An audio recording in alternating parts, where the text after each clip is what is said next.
অনেকে হতাশ, ব্যক্তি জীবনে, পেশাগত জীবনে, পারিবারিক জীবনে হতাশ, চাকরি হয় না, ব্যবসায় মন্দা। মুমিন কখনো আল্লাহর রহমত থেকে নিরাশ হয় না। হ্যাঁ, মুমিনের জীবনে বিপদ আসে, ক্রাইসিস আসে, সংকট আসে। বিপদ নাই, সমস্যা নাই, পেরেশানি নাই, এরকম জীবন কারো আছে? কেউ দাঁড়ায় বলতে পারবেন হুজুর আমার জীবনে কোনো বিপদ নাই, কোনো সমস্যা নাই? কেউ বলতে পারবেন? বিপদ, পরীক্ষা আল্লাহ আমাদেরকে দেয় পরীক্ষা করবার জন্য, ঠিক কি না?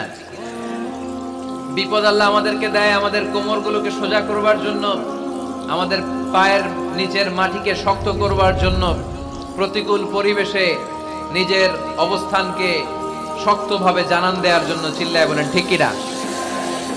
আমরা কখনো নিরাশ হই না, আমরা হতাশ হই না, আমরা ভরসা রাখি একজনের উপর, তিনি কে?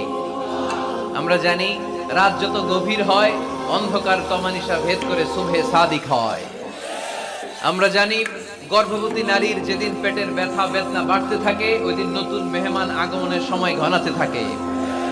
আমরা জানি বিশ্বাসীদের জীবনে কষ্ট, দুঃখ, যন্ত্রণা, পরীক্ষা যত বাড়তে থাকে সুখের দিন কাছে আসতে থাকে। চিল্লায় বলো ঠিক কি না? এজন্য আমরা হতাশ হব না, হাল ছেড়ে দিব না, শেষ নিঃশ্বাস ত্যাগ করা পর্যন্ত আমরা ভরসা রাখবো একজনের উপর, তিনি কে? এজন্য যারা হতাশ, যারা নিরাশ, যারা টেন্সড, ফ্রাস্ট্রেটেড পিপল,